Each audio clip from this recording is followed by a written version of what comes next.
All right, so welcome to my slideshow. This is going to be the first of a few, at least, on the concept of astronomy, cosmogony, and beyond. Or just astronomy, cosmogony, beyond by Dave the Game Guy. And if you look at that, name, how it kind of goes, that's pretty much what we're going to be discussing, as well as reasonable. If you are somebody who likes to watch videos at a faster pace, feel free to 2 times speed that. I won't get self-conscious. I actually prefer to listen to stuff at 2 times speed as well. If that's what you like, then that's cool. But basically, what I've kind of heard is that they're debating whether or not to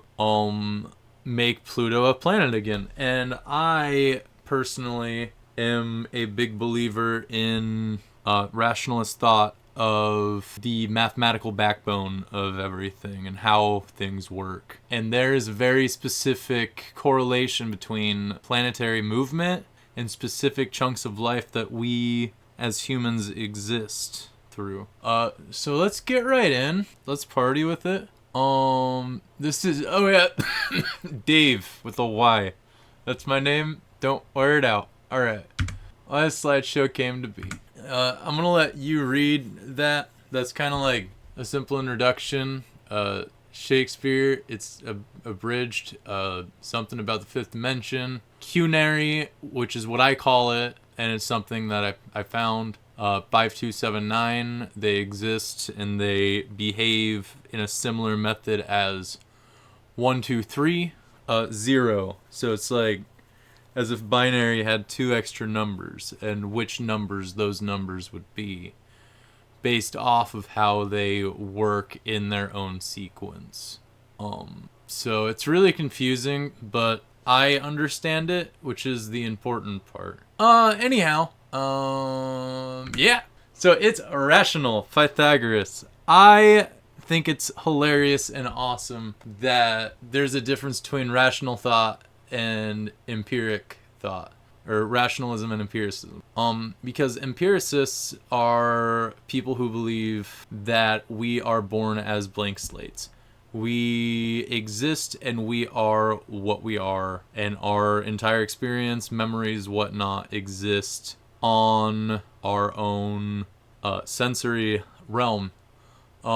Whereas rationalists think that humans are born with an innate understanding of numbers and math. And one of my reasonings why I think this is true is if you look at Sir Isaac Newton versus Gottfried Leibniz, which Leibniz is a rationalist as well. I'm going to get to him in the next slideshow in this series. But here you see 2 people who at the exact same time in different parts of Europe discovered calculus independent of each other.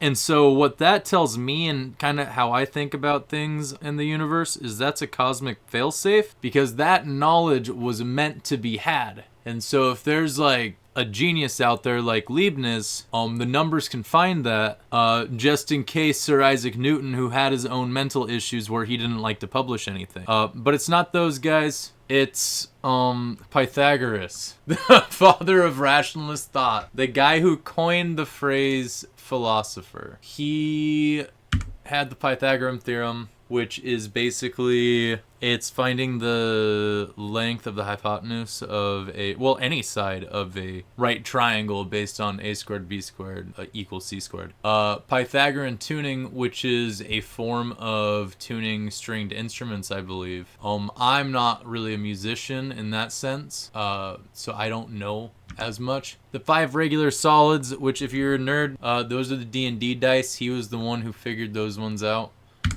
Theory of proportions, which is basically just the pre-thought of the Fibonacci sequence, where things scale and ratios, and how big and small they can get. He thought of spherical Earth, 5 climactic zones being like the cold, slightly less cold tundra, whatever like the green coniferous place is. That's where I live, is in the green coniferous. But then you also have like desert getting to the equator. It like just flip-flops on itself, which is why like in astrology, when you go across the southern hemisphere, you get the opposite signs. He's the one who distinguished Venus from being a star, because Venus is seen in the morning and at sunset and at sunrise. And so people always assumed it as the morning star of the morning and evening star. Oh my goodness. And he was the one who was like, no, this follows this isn't stationary, man. This follows a pattern. Metempsychosis, which metempsychosis is, metempsychosis is the belief of the intangible soul. Basically that when you perish, your numbers go back into the energy of the universe to be used again how they get used, and that's kind of the way that works. And then Musica Universalis, because Pythagoras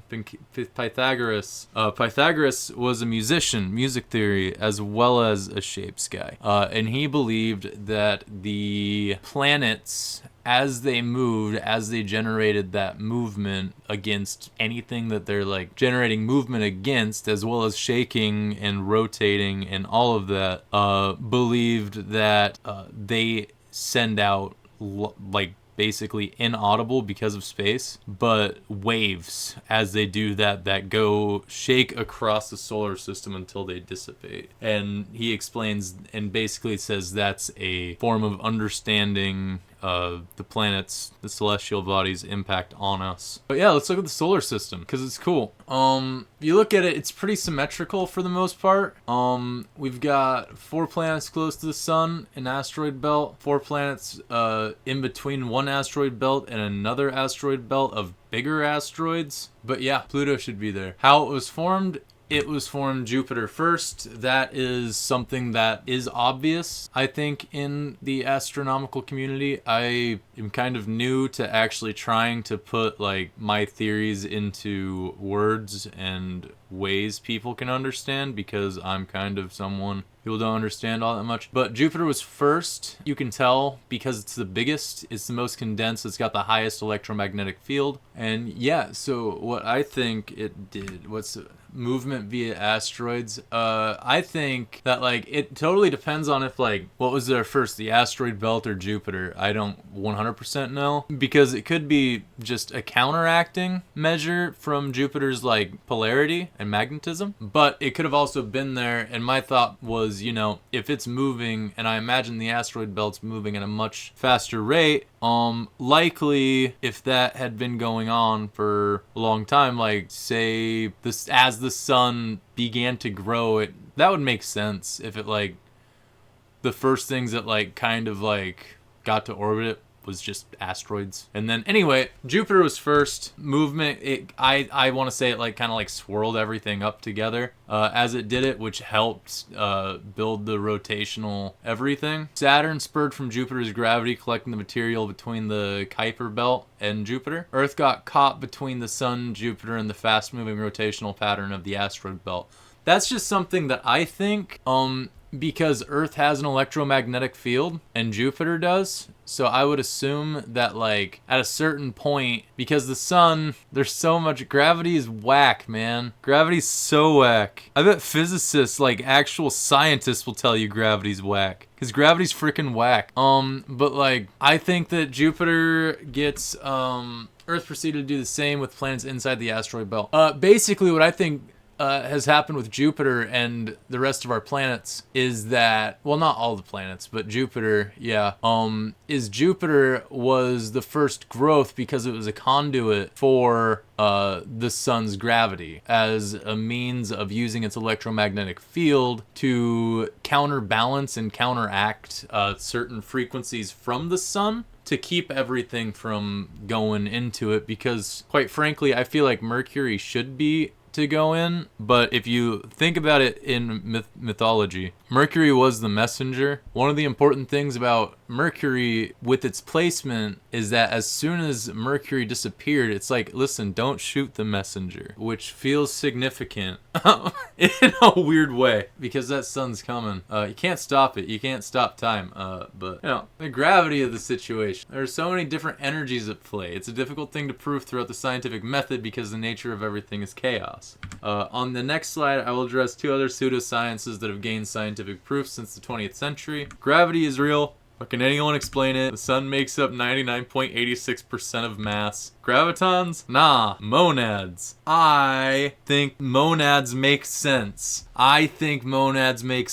Pythagoras and Leibniz both think monads make sense. They were pretty smart cats. I tend to think that that might be just the easy solution because it kind of like makes sense to me. But palmistry. Chiromancy long was thought as just a charlatan's trick by predominantly women of kind of like Egyptian through Romani heritage. But basically what you've got what has kind of come to understand with it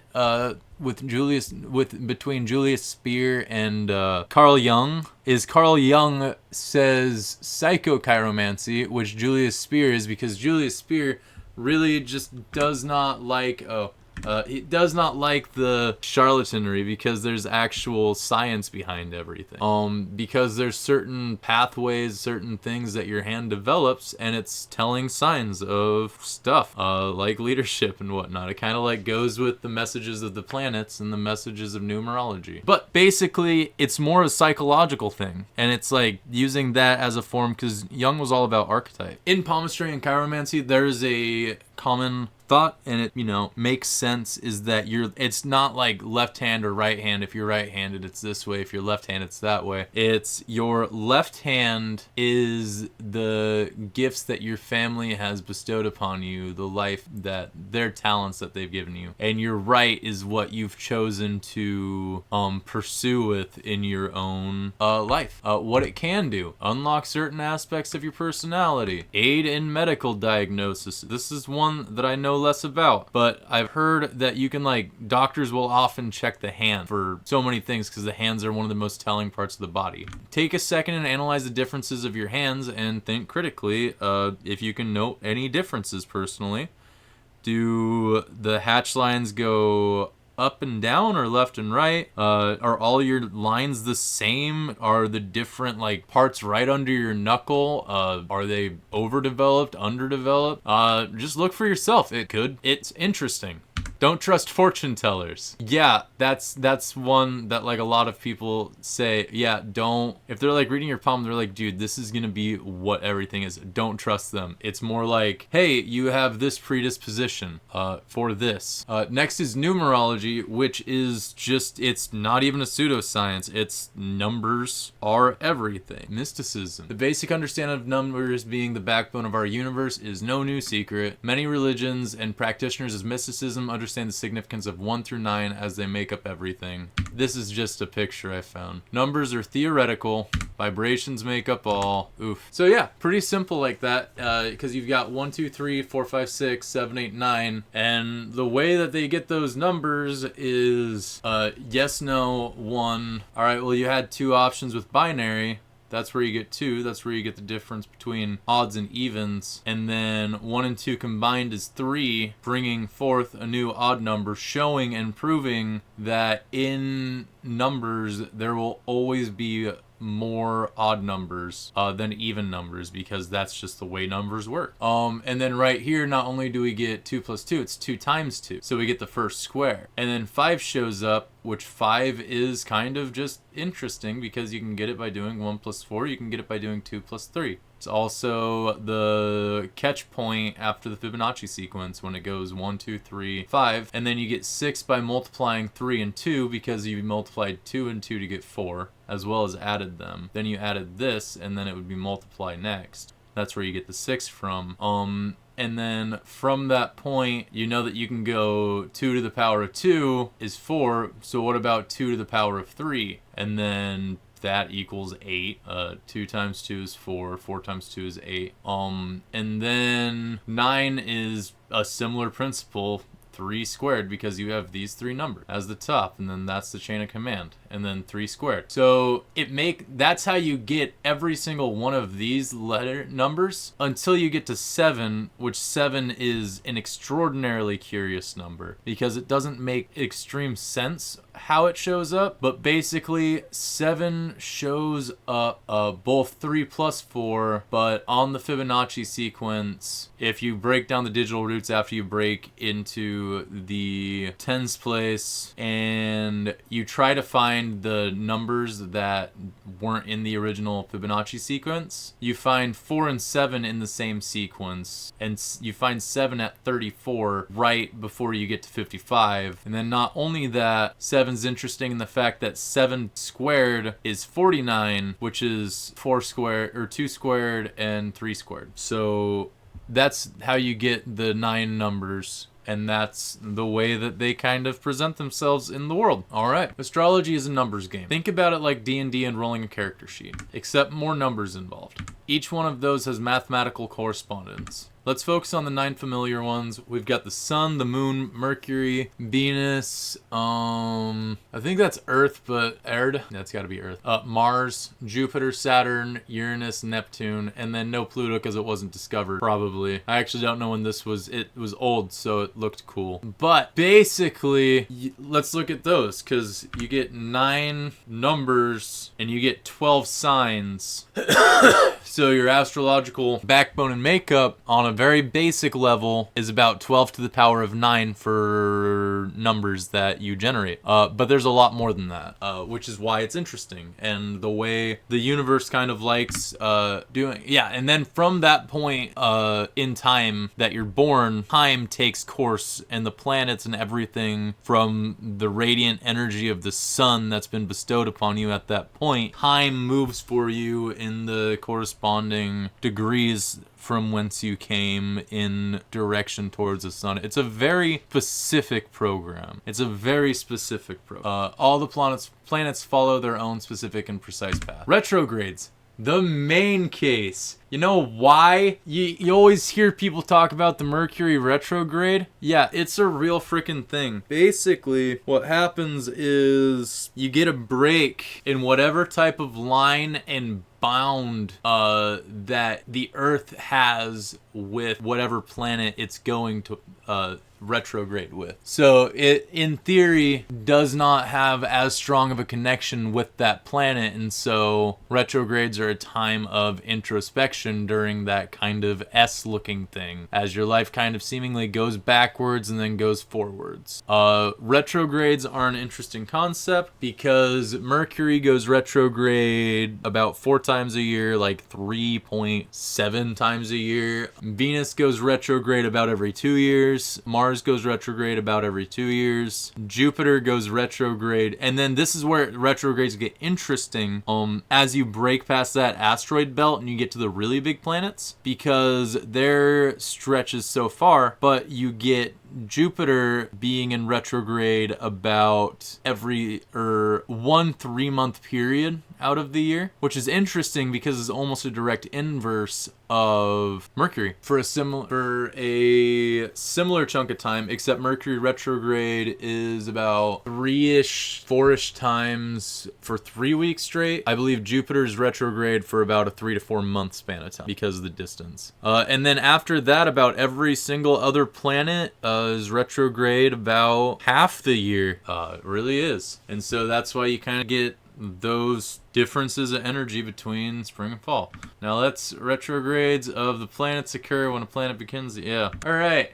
Time to air out some of the dirty laundry that the retrogrades this year have kind of been. It's been what was going on during this period of time. December 28th to 2022 to so like between that period of time, it was like there was one day, it was like right at the start of it, where I was dating this one chick, and it was like just the first day of Mercury retrograde, and we see like all of her freaking exes in the one day, and then we see everyone who I like gave my number to when I moved out here to this little hovel that I've moved into. Yeah, and then as soon as New Year's hit, we broke up, had a mental breakdown about a different girl, and then it's all fine. I'm fine now, obviously. Then we got April 21st to May 14th. Try to remember what you were going through back then. Of this year. See, what happened during that string of time was my best friend came back and I got to hang out with him for the first time in like 2 or 3 years, which was excellent. My car broke down as well.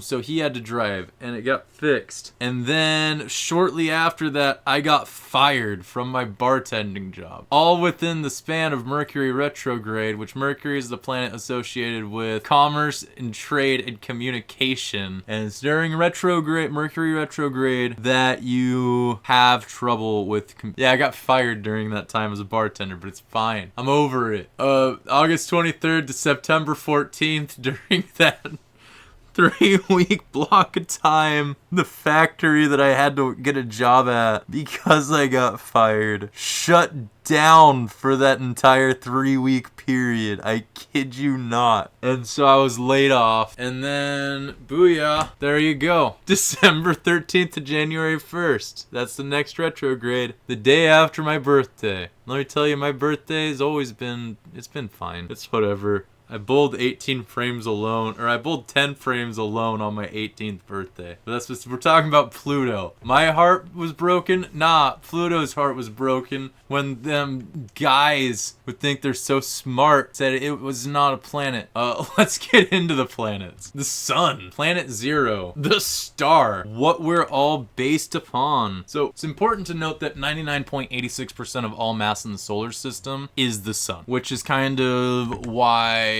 it's a literal nuclear reactor that fuels all life on Earth. Has so much power that everything in the solar system revolves around it. Probably the most worshipped thing in human history. 0 is the end and the start. Dictates ascendant sign and house system. Alright, so this is kind of like one of my thoughts on everything, is that if the force of gravity, if gravity as a whole is purely based upon mass, as it's been thought so far, if the sun is 99.86% of all mass in the solar system, by that theory, I feel like its mass would absorb everything nearby. I don't know exactly what other type of mass object would have to work its magic to keep everything in the spiral circle orbit that it is, but that concept's kind of wacky to me, and it's purely because the mass of the sun is that much. I feel like Mercury defies the logic that is its pure mass. I think that there is a significant more to do with it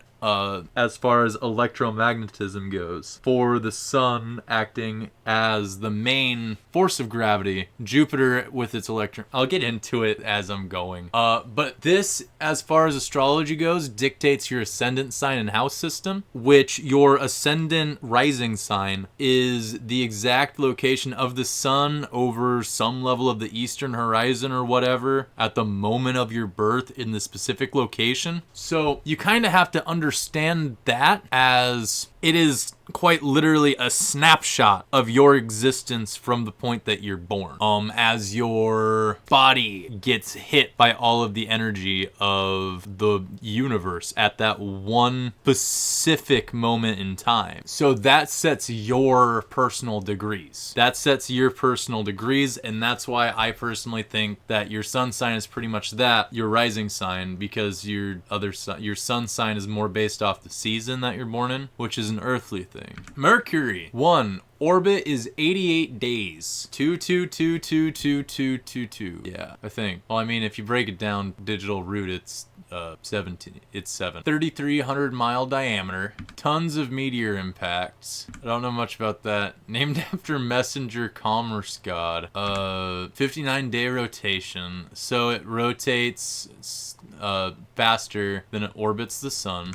It's interesting that Mercury is associated with Odin. That's what I found out, because Odin is typically seen as like the king and like the overall ruler, but they based it on Odin, I think, because of its effect that it has on business when it goes retrograde, and disappears from their life, as well as the fact that it's closest to the sun, which is the most glorious, quite frankly, in, I guess, what I would consider pagan belief. Buddha, Hindu, I just wrote that buzzwords. Underworld. Yeah. Mostly due to the retrogrades, when it's not being, the magnetism's not being as... Yeah, it's a planet associated with business. One is associated with pioneering. This thing zips around the sun. And so, yeah, it's just fast. My theory on Mercury is that Mercury just like kind of like was a rogue planet. Like it was like just maybe not even a planet. It's just like it was some type of asteroid thing that came zooming through, and it got like perfectly caught with its own magnetic pole to the just the solid iron core of Venus, which then kind of like got it going into the right motion, and then Earth kind of like with its magnetic field polarized it. And yeah, that's kind of the way I think about it, but it's the fast one. 2, Venus, the slutty planet, orbits 225 days, so it orbits the sun faster than the Earth, obviously. That isn't surprising at all. That's the way math works. Diameter 7520 miles. Hottest in solar system. Appears at sunrise and sunset. Day is 243 Earth days, which is something that's interesting, and that's kind of why how I feel with it not having its own electric core or electromagnetic core, because with Mercury and the Earth's electromagnetic cores and gravities mixed with that of the sun's mutual kind of like share of it to create this system, their electromagnetic pole is so like polarizing on it that it rotates slower than its orbit. And so, yeah, because I think that basically how Venus came to be was what Jupiter did with Saturn, Earth did with the inner galaxy dust that was in the solar system. Based on Aphrodite, like I said, the slutty planet, Ishtar, in a good way, of course. Yeah, Ishtar's like a Mesopotamian version of Aphrodite. It's the planet associated with sensual pleasures. Getting slutty planet.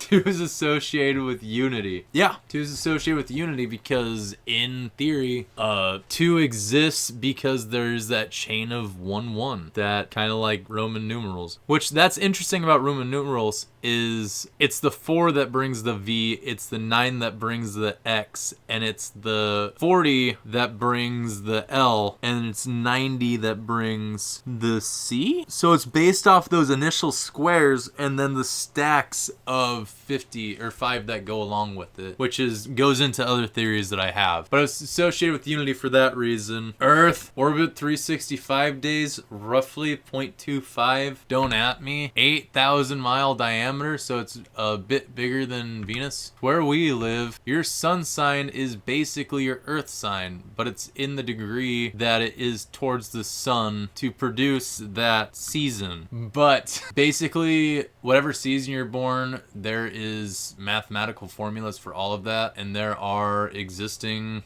things on those degrees that we'll get into later if you watch the next part of this. 3 is the number that always comes back to itself. You'll note Tesla's thought on the magnificence of 3, 6, and 9 because 3's always come back to itself. If you shrink 3 by the exact same degree, you get 0.33333 repeated over and over.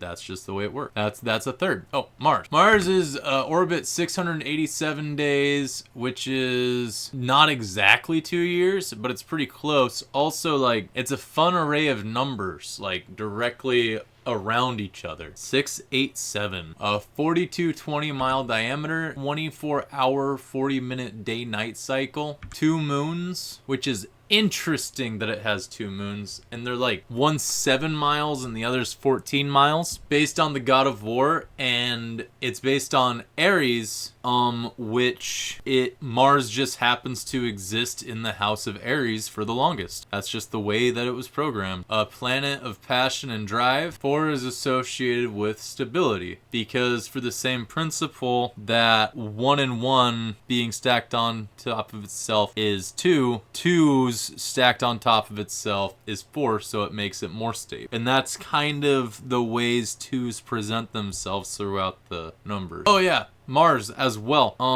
Basically, I think that Mars was another rogue planet similar to how I think about Mercury, and it was just caught in the perfect, similar to how Mercury was caught, Mars was caught between the gravitational interference and interchange between Jupiter and the Earth getting close. And it just caught it with its weak electromagnetic core, and then at similar intervals it just completely stopped, or just twinged it. That's the way I think about it. Jupiter, which is a wild planet, 11.86 year orbit. That's basically 12 years, because 12s are an important number, 3 times 4, and 12 loops back down to 3. 87,000 mile diameter. It's a big boy. 9-hour day.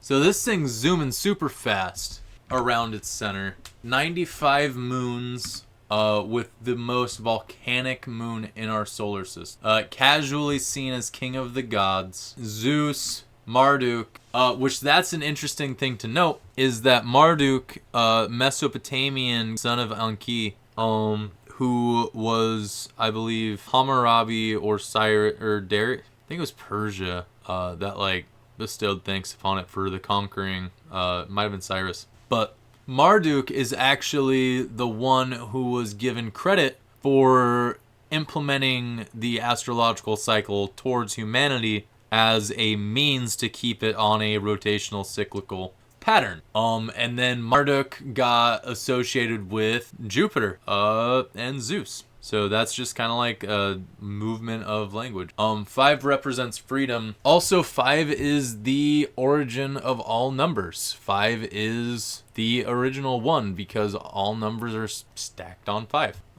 And following the basic principle of 5 times 1 is 5 times 2 is 10. You'll always get the 5s and the 0s. Therefore, if 0, which 0 is not a number, it is a placeholder. If 0 were to be a factor of any number, it would no doubt be 5 for that principle. And so I have a theory that due to the specific swirling concoction of what is on Jupiter's surface, roiling and toiling away, that is the central mainframe of our solar system.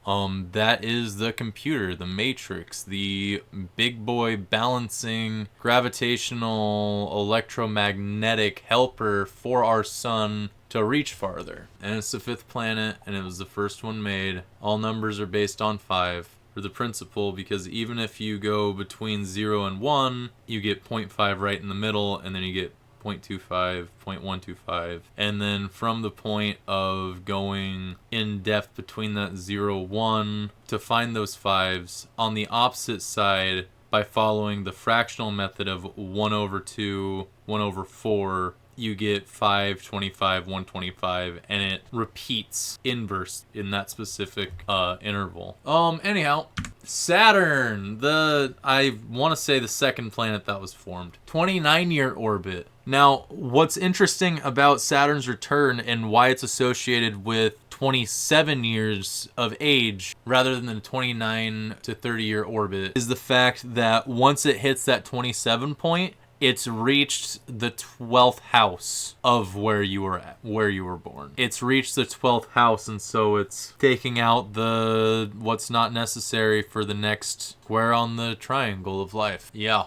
So it's about balance. 70,000 mile radius, 10.7 hour day, more moons than Jupiter. I like to think that this is because of the level of electromagnetism that Jupiter pulls in and the dynamo that it is, acting as a counterbalancing measure of everything, that it's allowed Saturn to form as perfect of a disk as it has. Associated as god of time, because 30 years is a solid chunk of your time. It's roughly a third of your life. Father of Jupiter and Roman, Cronus, as well, represents justice, represents balance. Because what you get is you get the intermixing of the 3 powered by the 2. 7, Uranus. Discovered March 13th, 1781. 84-year orbit. Now, I actually found 84 on this one cool sequence I found on the Fibonacci sequence, which got me reinvigorated back into astrology and astronomy. But 84 years is 12 times 7, and it's the 7th planet from the sun, and Jupiter has a 12-year orbit. And so, mathematically, on like inverse framework, that's an interesting thing to note, that it's the 7th planet and it's 7 times as long as Jupiter's. 31,581 mile diameter, 17-hour days, 27 moons, tilted axis, so it's actually at like a 90-degree angle, with its axis pointing towards the sun. Uranus, it's based off of the primordial god, Greek, the real king guy. Uranus. It's the only planet named after a Greek god as opposed to Roman god. Which is interesting. And it's also associated with Anu, which is the king of the gods in Mesopotamian culture as well. Primordial sky god, yeah. 7 is answer seeking. 7 is known as the alchemical number, and 7 is that weird principal number. It's a baffling discussion on how it came to be. But I know how it came to be, and it is a doozy. But 7 is a number. It's a real one. 8, Neptune. What's interesting, and it goes into what I was saying about retrogrades, Neptune was actually first discovered by Galileo. Galileo saw it, and because it wasn't moving, mistaked it for a stationary star. And it was after it was discovered that they retroactively dated back where the planet would have been based off the math. And it was exactly where Galileo said he saw a strange star because of how dark and everything it was. So yeah, in a weird way, Neptune was discovered before Uranus, but Uranus got named and discovered technically first in the sequence of human history. Named date, that would be September 23rd, 1846. 165-year orbit. So you're looking at roughly twice the length of Uranus, but it kind of like falters off from that inverse ratio of Jupiter being 7 away from 12 times 7 is 84. 34,500 mile diameter. 16-hour day, named after Roman god of sea, Neptune. It's got a super hot core, which is interesting for how far out it is, and because of that, it's got a pretty solid electromagnetic field. And 8 represents power because it's that 2 magnified by the 3, because it's just 4 2s. So it really just 2 stacked on itself to that 8. And then Pluto and Chiron should be universally a planet together. They should be a double planet because they have an interesting symbiotic orbit between the two of them, where theirs is a perfect ebb and flow kind of revolution where their orbits are universally locked between the two of them. More importantly, it has a 248-year orbit roughly, which 250 is a very specific and important chunk of time because that is a quarter a century. No, that's a quarter of 1,000 years, which is Pluto cycles the sun 8 times by 2,000 years, yeah. And the eras tend to switch every 2,000 years. So the age of Pisces was at the start of Christ, and people have been talking about the age of Aquarius for a while. Charon has a 7-day orbit of Pluto. They're both small.